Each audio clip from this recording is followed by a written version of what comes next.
All right, welcome everybody. We are in our fifth workshop, which is amazing. This will be over halfway when we get done here today. So we are really moving along. So welcome to Kyle, who has joined us. Kyle, you want to say hi to everybody? Just say hi, where you're Hey based out everybody. of. Hey Billy. Thanks for having me here. I'm very excited. You're welcome. We're happy to have you as well. So, yeah, so today is workshop five. And like I said, we are over the halfway point. I hope you're enjoying the experience. I've heard from many of you already that you're enjoying actually just as much these workshops, but engaging with your teams, which is super fantastic. That's certainly one of the pieces that we hope you get out of it. And today we're going to get into that coaching hat. We talked about the hats of a leader, and we know there's different hats from mentor, teacher, facilitator, right? But the coach is one that is very applicable to a leadership style in our world that we live in, whether you're an individual contributor moving into a leadership role. One thing I do have to ask is that one of the things we had asked you to do was make sure, do you have this already? I think it's on 24 of your workbook. Let me just double check that page. I think it is 24. Um, Make sure you have a situation. You're going to need it today. Is it 24? 3. 31. 31. Sorry about the typo. I say that didn't look right. Yeah, you're right. 31. So there's a typo, but on 31 of your book, you're eventually going to need the bottom one on 31 as well. The conversation, you need to have someone that's kind of resistant to your coaching. But today, something that you would like to be coached on. It could be anything, personal, business, doesn't really matter. Just something that, hey, you could use some guidance. You could use a conversation with someone that's wearing the hat of a coach. And that is what we are focusing on today. We're really getting to the meat and potatoes of things, of leadership, and we start to get into the skills. So, but I do want to I want to review our lab that we just did because it's so critical, right? So critical. Flow, and we let me go back to this, right? So on 43, can't be right. These pages are wrong. Sorry about that. I did not proof the pages. 43 is right. Um, yeah. So, oh, 43 is right. Yeah. Yeah, you're right. Oh, sorry about that. Okay. I think I would check all this stuff before I showed y'all. But anyway, the page that has finding flow state. Um, think about what if you think of our imperative, again, whether you're in an individual contributor role where you lead people in a de facto way, right? Because you're an account leader or you're a team lead or you have projects that you're working on and you're taking the role of the project leader, whatever that is, it's about not only finding flow for you, because flow drives performance. And there is tons of research out there. And if you like, I'm going to recommend a book. I'm going to post it up, an audio book that you can listen to. It's called The Rise of Superman. And it's all about flow and how to find peak performance. I'll post that up this week. I just haven't had a chance to do it yet. But think about it. If you could be in flow personally, and you can help others around you get in flow, that is going to really drive performance. So I'd love to hear from the group personally. What are some of the unique things? And I saw the posting, so you guys can kind of root through them. Is there something like super interesting you would like to share with the group that is personal to you, that something that you need, excuse me, you need to do to find flow and stay in flow? Tell me about it. What is something really unique? Hey, so this is Dave, Billy. Our group, it was funny. I said I cook for the family. It helps me like release, and catch my breath. And all my guys on our team, they all said the same thing. So there was like 3 or 4 of us who said we cook to chill and recalibrate, and it really feels good for the family. And I thought that was super interesting. I thought that was sort of unique to me, but it sounds like others do the same. Interesting. I remember that. I want to circle back to that. Thanks, Dave. Keep going. Anyone else? What's unique to get you into flow? This is Rod. So I don't think. you Go go. ahead. No, go ahead. Ladies first. There's no ladies here. No, so I was just going to say quickly, I don't love that I'm motivated this way, and this is what gets me into flow. But typically, some level of pressure or panic tends to just kick me over the edge. So some of my best work is when I have, I think there are two things. One, a clarity of goal, but two, at some kind of time pressure actually helps me get into flow. So the pressure of the situation, which elevates the importance or the criticality of you getting something done, puts you into that flow mode. Is that right? Yeah. Gotcha. Okay, good. Rod, thanks, Eleanor. Rod, what are you thinking? Yes, I don't think it's unique to me, but for me, it's music. So I'll set the stage to get motivated by a certain type of music, right? And then as I'm engaging, and I think about it as I'm preparing for doing a proposal or preparing something for a client, I'll start off with maybe some 90s R&B, hip hop, but then I'll put it into a different set once I'm actually preparing and in that document. That's to stay in the flow. I don't know, but music just does it for me. I think about it even when I go to cut grass, I put the headphone, you put your headphones on, you're cutting grass, it just puts you in the flow. So it's music for me. Love it. Music is a good one. Um, I'm sure that maybe any other, like raise your hand who are the thumbs up. Music for you all? Yeah? Yeah, Yeah, music is a good one. I'm the same as Rod. This is Paige. I have like specific music if I need to like focus. It can't be like a new music that I'm listening to because that'll take me out of flow. It has to be something I'm used to or like even background noise. I'm kind of the same as Rod with music for different situations. Okay. Love it, Paige. Yeah, I have to Uh, physically declutter. So if I'm in the midst of a day or the beginning of a day and I get out of the flow, if I happen to be in it prior, sometimes I got to look around my workspace, my desk, or just the house, and I'll just take a few minutes to organize essentially. I feel like physically doing that gets me on a little bit of a flow back to kind of my steady state. mm-hmm. That's a great one. 100% agree on that. Mm-hmm. Mm-hmm. What else? Keep going, guys. Tell me it's just something unique to you that helps you get into flow and stay in flow. For me I was personally, it's. Oh, do you want to go? Go Prince. All right, cool. Yeah, for me personally, it's mainly just routine. So, for example, like I think after once you know what's gotten you into the flow state, after a couple times, I tend to try to sort of replicate what's helped in the past, and then if I can just find confidence in the fact that I've taken the necessary steps to get me there. When I'm there, it just sort of works, if that makes sense. It does. And if you remember, flow is defined as that balance between challenge and skill Yeah, required. So if as long as you, Prince, as long as you say you're not bored by that yeah, activity you need, right? If it's like too mundane, you might get bored with it, right? yeah, But if it's just enough to challenge you that you have to pay attention. I always use driving as an example. Most of us drive, I'm sure. Like when did you ever notice sometimes you drive somewhere you didn't even realize like you drove yeah, there?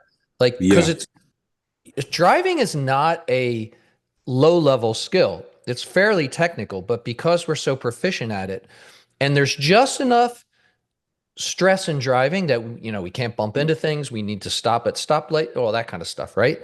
So it gives us just that little edge. So driving is a very good example of we get into flow sometimes we don't even realize it. So that's a good one. Thanks, Prince. Ben, you were going to say? Yeah, I was going to follow on from Eleanor's point. She spoke about sort of panic, being stressed. I guess that's one side of it, but some people respond differently to the carrot or the stick. And I was going to relate it to the story that I shared about finding flow state in a golf tournament. And as I was telling the story to the group, I just mentioned a little detail that Damien picked up on. And I said that at the very start, before we'd even got started playing golf, my friend said to me, "Hey, this looks like the kind of course that you could do really well on. This suits you."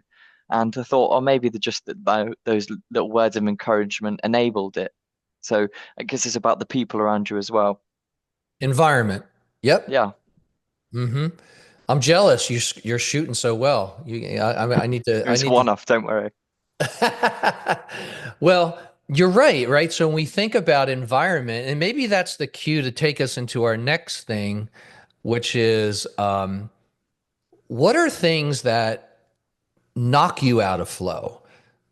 And or things that you do that knock others out of flow. What's something that knocks you out of flow? So this is Dave, Billy. So we talked a lot about the current environment. It's so hard to stay in flow. It's so difficult to stay in flow. There's so much hurling at us every single moment of the day. So the list is fairly long of it's Slacks, it's pings, it's emails, it's voicemail, it's meeting notifications, and it's very difficult to stay in flow.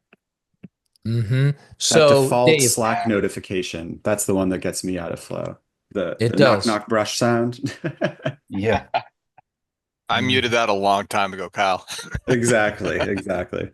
well, why? Here's my question. Do you know why the knock knock sound is so interesting to us? What, like, At this I- point, it gives me a visceral reaction. I'm just like, oh, no, the front not door. another one. well, and it's actually more than a visceral reaction. It's a physiological reaction where your brain releases dopamine, just like if you were taking a drug. Like, it used to be back in the day, like before electronic stuff, like when the mailman would come by, you'd hear the mailman come by, you know, you have mail.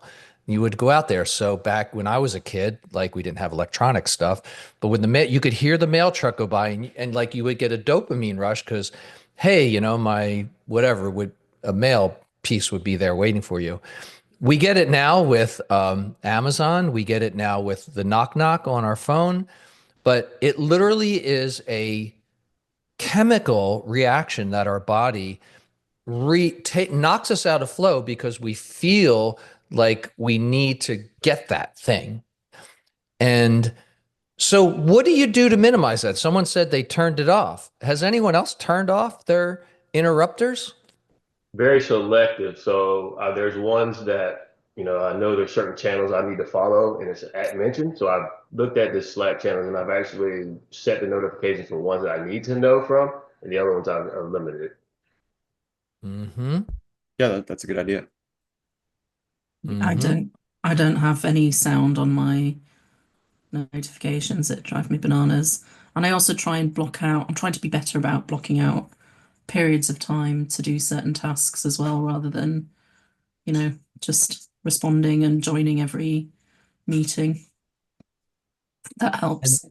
That is a big one. So beyond the scope of what we're talking about today, but we will eventually talk about it, the construct of time blocking is a tactical way to help you get into flow and potentially help others if you manage others.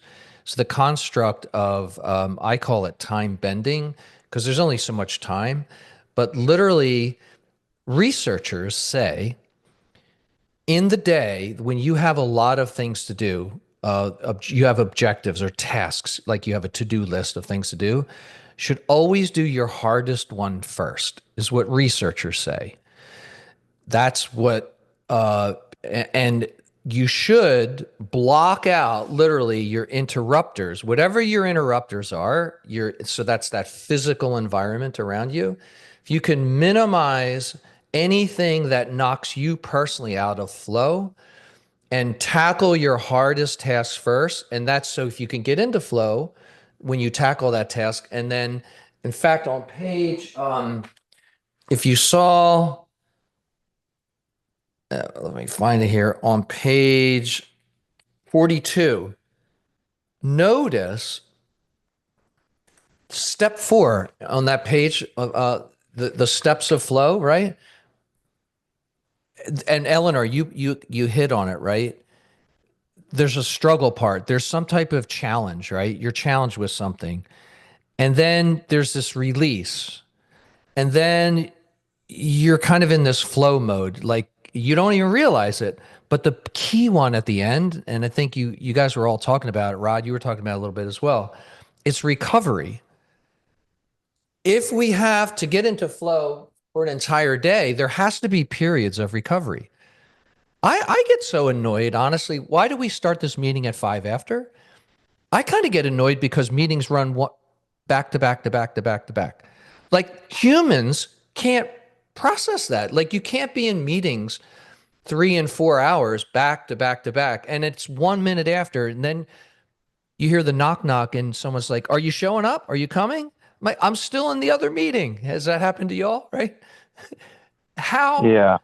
How can anyone be in a flow mode through the day when we have so many interrupters? So it is super critical for us to think about personally what keeps us in flow. And I'm going to leave you with this because this won't be the last time we talk about flow. It's an important conversation for you to have with 2 critical stakeholders in your world, right? Your manager. Your manager should know what knocks you out of flow. I have this conversation with Beth all the time, who's my manager, and she knows what knocks me out of flow. I call it cave time. When I'm in a creative mode doing something, I'm in cave time. And if they don't hear from me for 3 or 4 hours, they know that I'm doing something super creative. Leave them alone, right? But also with people you work with. People you work with, you should ask them that question. Is there something I can do to help you be more productive, i.e. get into flow? They're great conversations. Rod, you had a question? I do. Just in regards to something you just mentioned about the flow in the different phases, states of flow. If I heard you correctly, you said you should actually do the harder things to get you into flow first. Where in my mindset, I've always done the opposite. I've done the things that I know I can do easily and accomplish, and then it puts me in the flow to be able to tackle what I thought would be a struggle. So that's kind of news to me because again, the way I process it, at least. Well, look, again, it's all personal, right? So if that fits you, maybe you tried another way. I'm just suggesting what researchers have said is that you take your more challenging tasks early, as long as you can create an environment that gets you into flow. Here's why. I'll tell you why they say that. If your day is lengthy and by the time you get to the end of the day and you have a very hard task at the end of the day, human nature might be able to, I'll tackle that tomorrow, right? Or you might not have the energy to push through it at the end of a day. That's what the research is showing. But again, if that works for you, like I wouldn't be the one to suggest you change, right? Does that make sense? Yeah, it does. Thanks. Yeah.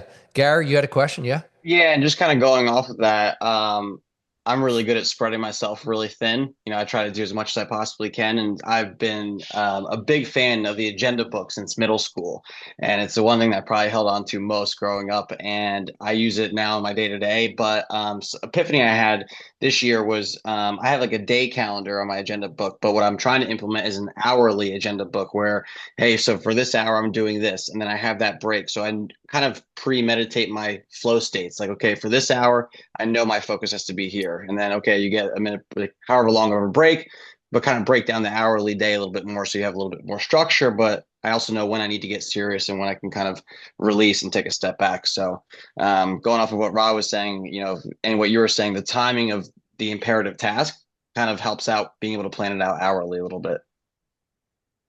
And Gary, what you just described is actually been well documented in not only research, but in many books and authors that you would consider highly successful people. And the construct of breaking down your day into chunks that align with your, what I call a capacity plan, like, because you only have so many hours in a day. Yeah. And you know what? you're sparking me to maybe redo this again for the company. I probably haven't run that workshop on what I call time bending, which is a combination of exactly what you said. It's like taking your day and bending it so it fits so that you're going to maximize your productivity. Yeah. And it's hard for some people. Like a lot of people don't live that way.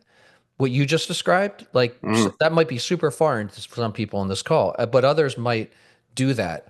The key, Garrett, I think, is that you have a certain chunk of things that you need to get done, right? Call that your backlog of things you have to get done. You only have so much capacity. Like you physically, like if you're a machine, you only have so much capacity of brain cycles and time. How do you match those two things together? You mesh together your capacity, which is a plan, because I can't exactly plan to the minute, but I can have an idea like, hey, this week I need to spend 20% of my time on outreach, cold calling, whatever, right? I'm going to spend 10% of my time on writing emails to prospects, like in your world, right? You kind of budget your world, and then you got to give some flex time for that recovery. And a lot of companies like Google and Patagonia and others say you should give 10 to 15 to 20% of your time on things that you want to do that are not even within your capacity, like stretch projects or creative projects or something that, and at Google, when they did that with their employees, that's where all the great stuff came out of. A majority of like the really cool projects and things like Google Labs and things like that came from the time that people chunked out to do something that really wasn't even part of their job description. Yeah. Right? Most success stories come from like the random, thought that comes in when you're not doing anything that's significant at that moment, right? Like you have no task at hand, I have no challenge. I'm just kind of cruising through, and all of a sudden something comes through because you have clarity and not really focused too much on anything. You have room to deviate. And I will challenge this group because I know y'all. I'll challenge you to say, if you right now you have carved out, you've chunked out time to grow professionally, which again, I applaud you for that. Like, this is not easy. Like, we're spending 10, 12 weeks together. It's like, there's a commitment here. And thank you for that. But if it ends with this, or if this is all, you're limiting your growth, right? Part of what you need to chunk out is something for you. It can't be all about the company. And I get it. If you have children or if you have family or like the company's pulling you one direction, you have other things, but you need to chunk out time for your professional development because it's important. Learning is the way that we continue to grow. That's why you've heard me say, stay green. And we want to stay green, which we always want to ripen, right? We're continually ripening. So that's my motivational talk for right now, but it is important, Gareth. So thanks for sharing that. That's good stuff. Yeah. All right. So we will come back to flow, and it's very personal, but my key takeaway with you all is if you don't have these conversations with people that are important to you, like your manager, your family, especially if you work at home, like what keeps you in flow? And I get it. Kids are going to come in your room, happens all the time, but creating that we know that a lot of flow components happen from environment. So it's how we control our environment is going to make you more productive, but it's also asking others to respect your flow parameters. And how can you respect other people's flow parameters? Because it's one thing for you to say like, hey, I don't like Slack messages, but then you're shooting Slack messages to your team members or whatever, and you expect them to reply. Same thing, right? So it's a two-way street. Good stuff. Okay. So thank you for that. Just a quick reminder, I'll throw this over here. Make sure you are checking off your lab exercises, and I think most of you are. As I put new ones in, then your percentage goes down because I keep loading them in, right? But 5, we're going to talk about 5 because that's where we are today. So not important right this minute, but I just want to remind you all to just go in there and make sure you're checking it off. I know someone said we had a problem checking it off. Do we still have that problem? You're not able to complete the activity? I think it's solved. There might have been a setting I think I fixed. But anyway, please do that. Okay. You guys see my screen, right? I think you do. Yeah. Yes. Okay. All right, cool. All right. Coaching for progress. Let's get into some skills. Skills. Okay. Remember, review. We talked about this last time. These were the flipped principles. We're starting to get into, flipped means a lot of things. And this concept was developed 10, 12 years ago, whatever. It really was meant to be a metaphor for a bunch of things, but a metaphor, an acronym, it's a floor cleaner. It does everything. But flipped is meant to think about, we're flipping our mindset around leadership. If we can lead with more curiosity, we're thinking about obstacles. So obstacles to, productivity and performance have a lot to do with our environment. Diagnosing first, coaching second, that's critical. And that we get into that flow state that we talked about. And we said the number one tool that we have in any leadership hat that we wear, any leadership hat, is that we are more curious. Curiosity leads to passion, and passion leads to even bigger things, right? So that's our tool. Dynamic coaching is something that many organizations strive to achieve. Dynamic coaching is meaning that it's not just so much that I do it randomly. It's not so much I even do it formally. It's that I am aware of the person I'm interacting with. I am aware of what their needs are. I'm empathetic to their situation. And I will adjust the hat that I wear and the way that I interact with someone based on what they need, not what I need. That's critical about coaching, whether it's sports, music, the arts, business, anything. So it's about curiosity, because if I was going to have a coaching conversation with you, I need to be super curious, or any type of leadership interaction. Now, you have a card. You should find that in your book. This is the foundation for the next few workshops that we have. We call this the SAM card, Situational Awareness Matrix.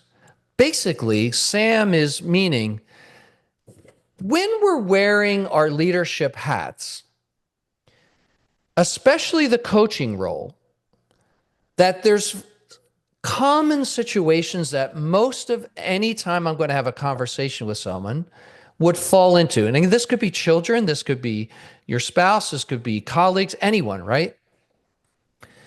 There's 4 different types of conversations. And what we need to do is be situationally aware. Great leaders are very aware of the way they interact with others. And the number one reason why we have to be aware is because if you go back to the principles, the obstacles and interference, we talked about it a few workshops ago. One of the top reasons and factors for causing interference in performance can be from the person who is the leader in that interaction. So your performance, what I'm saying to you is your performance personally in this company could be impacted by the way your manager leads you. Your team performance, your colleagues, if you're on an account team or a project team, the team performance could be impacted the way you interact with them in a leadership role. We all agree to that, and research tells us that. So if we can be a little bit more aware and have a better conversation Because when we, long time ago, workshop 2, we talked about coaching as one of the hats. What do we know about coaching and why don't we coach more? And you told me one of the reasons why we don't coach more is because we can't slow down and spend more time. In a leadership role, it's all about time. So how can we maximize our time? So the one conversation we'll have, if you look to the top right of your card, the green box, one of the most common conversations you will have as a leader, again, real leadership, formal or informal, is that you have a mutual goal, okay? You have a common goal, and you're there to help drive performance, drive progress. And if you can think of 2 of the things that we do in our flip principles, is that if we can help people focus and remove obstacles, that's going to drive flow. That's going to, progress. This type of conversation is going to help us drive flow. So it's a common conversation where the common goal with a mutual benefit. And again, it's that conversation. We'll get into the other ones later workshops, but for today, we're going to talk about this one skill of a leader. Now, if you take on another card, you have, it's green, okay? If you think of what we said, the most powerful, Troy, let me put you on the spot again. What's the most powerful tool we have as a leader? I talked about it this morning. It was I want to say ability to take feedback, but I don't think that's it. Listening. It's not it, but you're close. You're getting closer. Isn't What was it the most curiosity? important tool we have? Curiosity? Curiosity, question mark, right? Yeah. It's being curious. So think about this now. In a leadership role, and if coaching is a skill, can I teach that skill? Yeah. Can I scale it across my organization? Yeah. Can it be repeated by different people? Sure. Can we have a common language when it comes to leadership? Sure. And that's our common language you have in your hand right now. In the most common scenario you'll ever have with people, one of the most common is like, you both have a common goal. How can I help you get there? How can I remove interference, help you focus and remove obstacles? Simple. So what we've constructed here is, if you have to have a conversation with someone, how can I scale and repeat that conversation in an easy way for you to remember? And that's where the flipped acronym comes in. Notice it says FLIPD. Because in a leadership role where we need to have a coaching conversation, I can be curious and ask certain questions with the name of the game being, I want to extract your native intelligence out of you.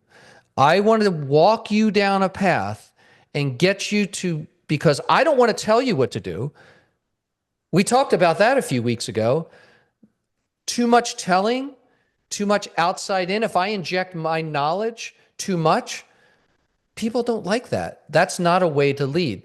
The way to lead is lead with curiosity, as it says on my screen, right? Lead with curiosity. So on this card, you'll see a flow or a sequence of questions of what you say in a leadership role and what you should be listening for from the person that you are having an interaction for. And it starts out in a mode where the first set of questions, and you have your card there, you can see, have to do with, before I have a conversation with you, I want to make sure that my time is not being wasted here. What's the goal of the conversation? What do you want to get out of it? So if you read the active questioning, the first two questions are, What would you like to discuss? And what would happen if we can't reach this goal? What if you can, like, after this conversation's over, what happens if we realize we can't reach it? And what I should be listening for if I asked you that question, if I was coaching Gary here and I asked him that question, Gary, I would listen to make sure that what Gary and I are going to have a conversation about is super clear, and it has a very it's very goal oriented. Like, we have a certain goal that we're both trying to achieve together. Then in our conversation, I would be asking some very specific questions, like, what's going on with this now? What's reality in your world? Now, I wouldn't just like rifle through them. I'd have a conversation with Gary or anyone and ask, I'm listening for their grasp of reality. What's happening around this situation, right? And as we have that conversation back and forth, I would try to have Gary, as an example, come up with the ideas themselves. I want to extract from that person, because I'm assuming the person you're having this conversation with is talented, is smart, is intelligent, is appropriate for the role, but they might be stuck on that escalator somewhere and not know how to move forward. Could I come in and just tell Gary what to do? Sure. I know exactly what to do, but I'm better than that. I want to extract from Gary where he's possibly getting stuck. I want to help Gary focus, and I want to pull those ideas out of Gary. You can see some questions. If anything were possible, what would you want to do, Gary? Right? How might we get others involved to help here? And notice there's one question on there that kind of rings of a little backwards than what we're saying. It says, can we brainstorm together? And it's idea sharing, and it's underlined. Because if Gary said to me, gosh, really, I really don't know. I have no ideas on what to do here. I might say to Gary, well, can we idea share? And I would then potentially inject my opinion or some ideas in very, very small doses. I would still try to extract that from Gary. But at the end of the day, I want to lead Gary or whomever I'm having a conversation with down this conversation flow to get them to a path. I'm hoping that the person you're having a conversation with, you can extract out of them the best path forward, because we want to lock down on a path. And the entire time we're having this conversation, I would be documenting that, especially documenting how are we going to measure if we're successful. Measuring the outcome, what's the next step? And we document that.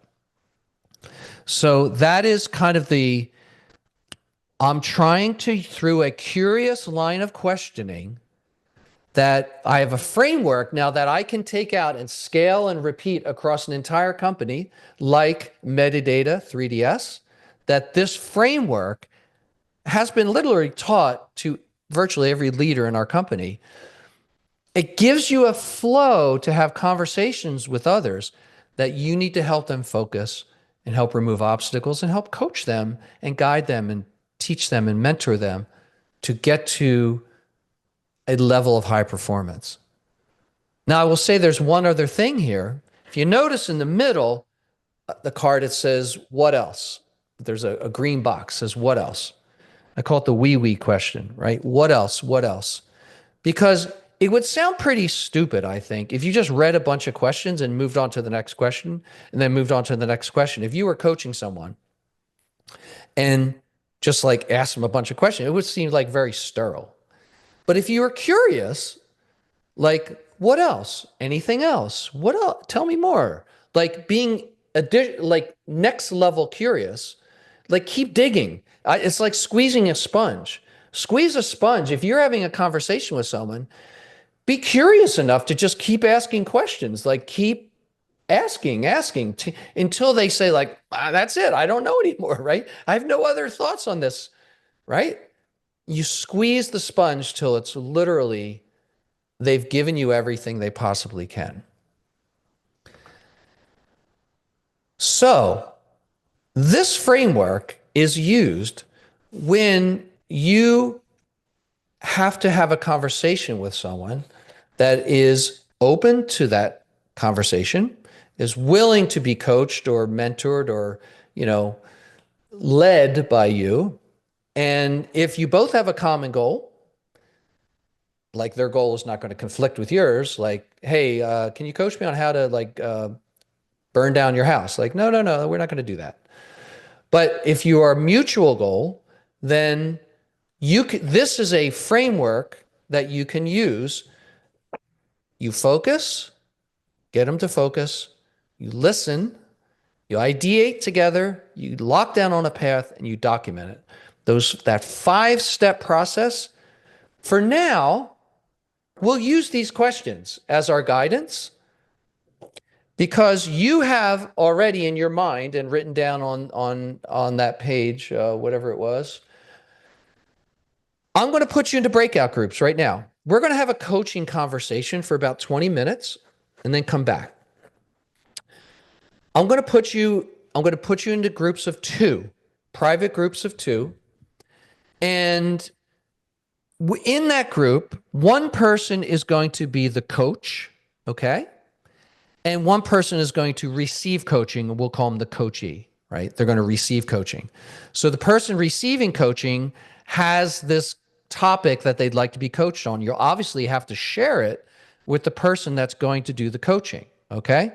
And I will say, to make it easy, the person whose birthday is next in line, like whoever has their birthday next out of the 2 people, will be the coach, okay?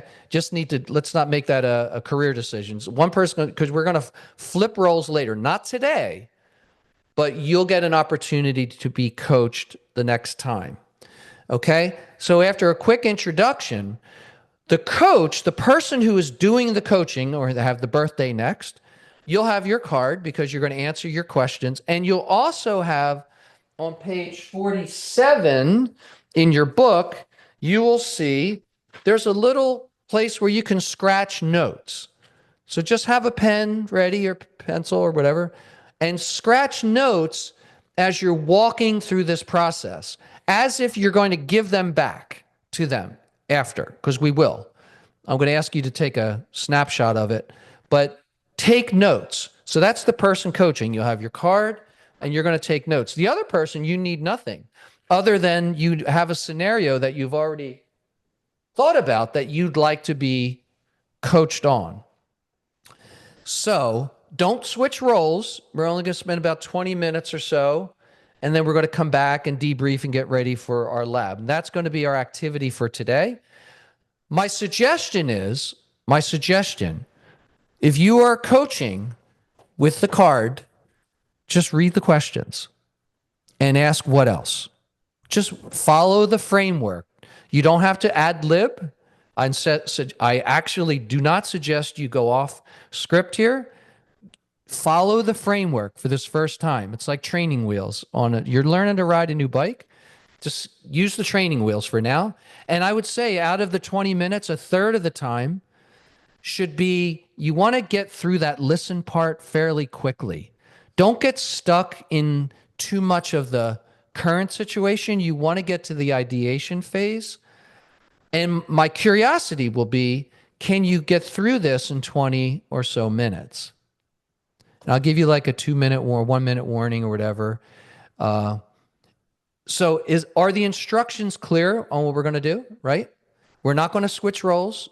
One person's the coach. Whoever birthday is next will be the person with the card. The other person is going to just wait till they ask you questions, right?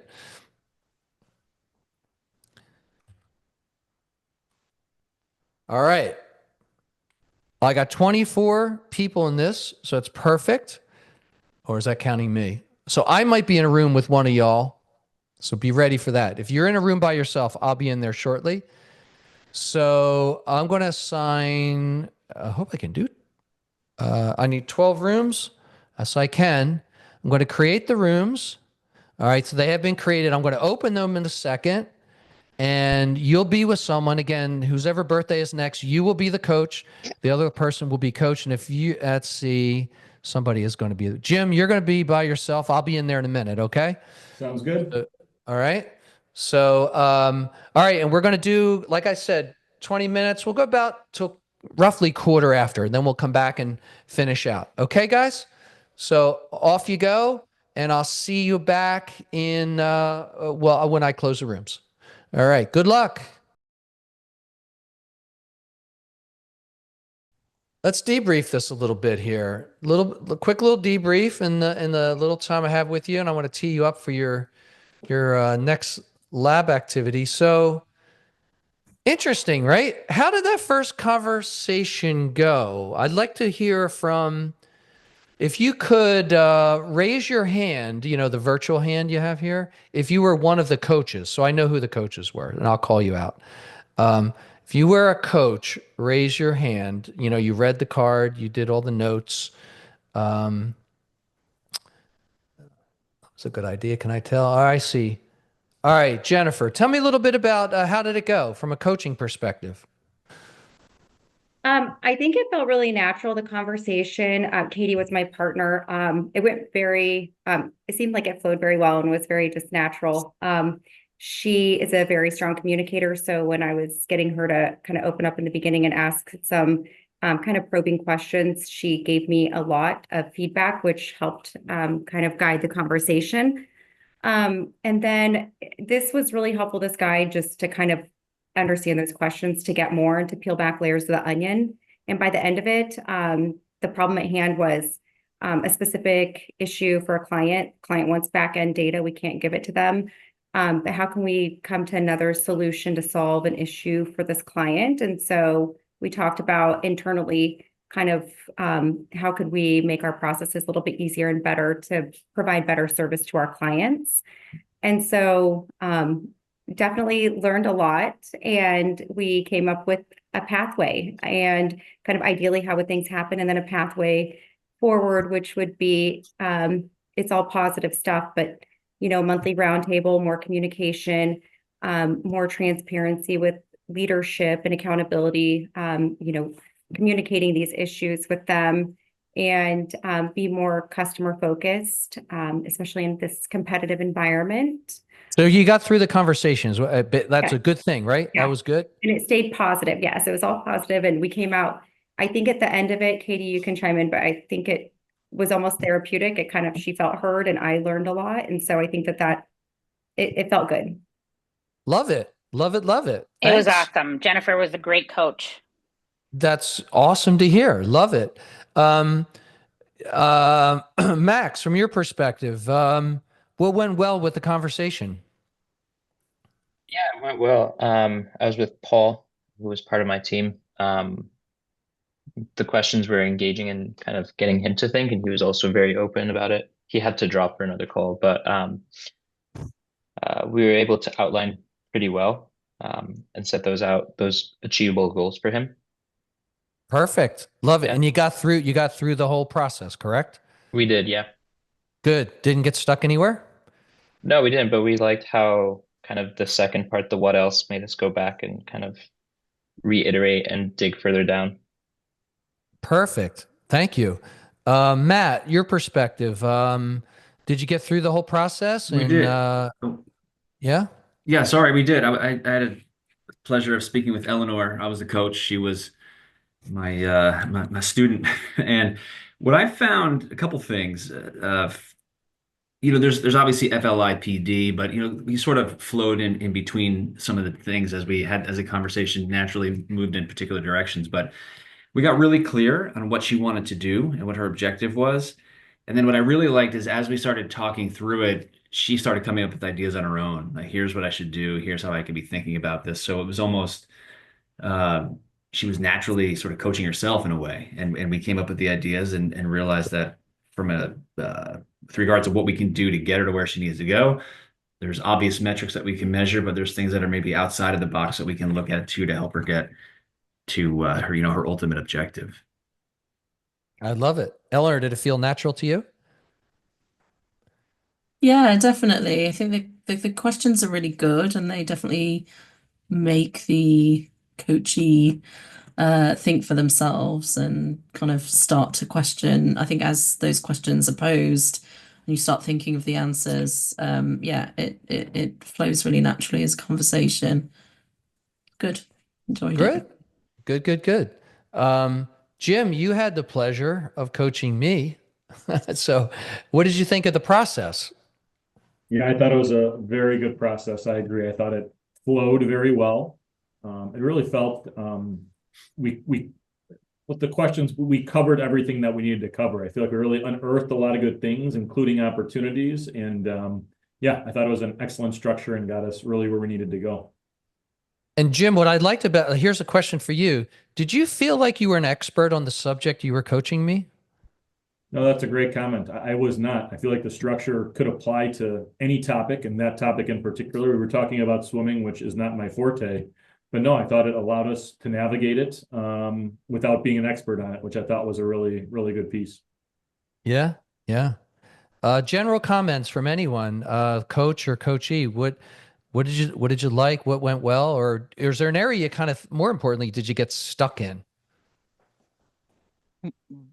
Bill, I have a question actually. I mean, when it's a work problem, it's probably easier to just talk about it in a way. But when it's a personal problem, I guess I'm just trying to understand where do you draw the line without being too nosy or, encroaching personal space too much, or asking too many personal questions. Good question. Well, now, but you were willing to be coached, correct? Now, I in this scenario, I was a coaching someone, but we were talking about a work issue, which is kind of relatively easy, because you're asking work-related questions more or less. But if it's when someone comes to you with a personal problem, I'm a little nervous about, where do I draw the line about with asking too many personal questions. That's a good question. What do you guys feel about that? How would you deal with that? I think if they've come to you with an issue, then there's a willingness to share. And I think these questions, I think in terms of feeling natural, in terms of responding to these questions, they're actually posed quite well. I think they would work equally well in a personal setting. I don't think they feel overbearing somehow. And then if someone says either motions that they're uncomfortable or says they're uncomfortable, then you can kind of work that out. But it's not like you're going over to somebody and they're just hammering a bunch of questions at them. I think the assumption is that they're coming to you and therefore, actually, I think Jennifer said the phrase feeling heard. That's often what people kind of want and need. That'd be my 2 cents. I mean, I agree with what Eleanor said. I mean, I'll chime in because I was the coachee and Ben was my coach. And we used a scenario of a personal situation. And you could tell initially, Ben as a coach was hesitant to, like, hey, this is a personal situation and not wanting to ask, not to want to get too deep, but the way that the questions are aligned or designed, it allowed us to have this conversation. And honestly, in my opinion, I felt like we were, sitting at a pub, a joke that Ben and I had because of where he's located and stuff. But again, it felt like we were just having a regular conversation, whether if it was work related, not work related. So to echo what Eleanor was saying, I think the questions are definitely designed to allow you to have that comfort feeling as long as both parties are already agreed. And most likely, they already agreed because the person bringing that personal situation to you. If they didn't feel comfortable, they wouldn't bring that as a scenario anyway. That's good feedback. Yeah, thank you both. Yeah. So any other last comment here? Anybody want to just say anything last before we kind of take us into our next thing here? Okay. So here's where we are, right? This is a skill. Skills can be taught, they can be scaled, they can be replicated. And if leadership, one of the hats we wear is coaching, this is a framework that you can leverage. And we are not done with this. This is foundational to everything we do. and we're going when we come back in our next workshop, we're going to start off by switching. I'm going to remix you all up, but I have some suggestions for you. Number one, part of your lab experiences this week, you're going to try this out on someone not in this cohort. So it could be your family, your friends, someone, colleague at work, right? So you got to find somebody who wants to make progress and is open to be coached, right? And you're going to leverage this card and this framework and this conversation. So if it's a formal conversation with someone at work, you can do this with your manager, which is fine, and ask them ahead of time. Hey, I'm doing. Is there something I could practice coaching you with? You can do that with your children or family, spouse, like informally, right? But you want to ask them permission. Hey, is there something I can help coach you on? I'm trying something out, right? You can illuminate to them what you're doing. Like hiding this is not important. Like sharing it, saying like, hey, I want to kind of use a framework to do this, and I'm willing to share with you behind the scenes, behind the curtain of what we're doing here. And the goal is to have that conversation, right? The goal is to have this conversation before we meet again. Now, we're not meeting next week, so you got plenty of time, but, and next week's busy. So I know it's going to be a little bit more difficult. But when we come back, we're going to switch roles. But we're not going to worry about that right now. So your goal here is to, and if I go into the, hold on one second. If I go into the lab thing here, you'll see there, all the instructions are here to, it's pretty easy what I just said, right? You're going to find someone, but what I'm going to ask you to do is somehow document it. Like I get it if you're just having a casual conversation, it's like not really appropriate to like take a lot of notes, but potentially after you can summarize, especially if it's someone formal at work. But if it's informal, like with your family, just scratch a couple notes down, even if it's on a piece of paper, take a picture of it, right? So, and we want to share that back. Like, how did the notes go? And you have notes from today. Take a picture of them and share them back with the person that you coach today. Like, so if you were the coach today, share those notes back. Because I want to see, I'm curious how you structure that conversation or the notes around that conversation. And when you get together, obviously next week's going to be, you're not going to do it next week, I doubt. So the week after, before our next workshop scheduled, we're going to talk about that experience you had with others. If you can have more than one coaching conversation with friends, family, colleagues, your manager, try it. Like, it's like, okay, let's take this out into the real world and get some real world feedback from it. Like, talk to people that really might be wanting to be coached and are open to have you coach them. And as we were talking about, Jim said, like, you don't have to be an expert to do this. It's like you're running a process, you're running a play. Okay. So that is my suggestion, that you be transparent, give it a shot, and I'll open it up. Are there any questions before we kind of move on?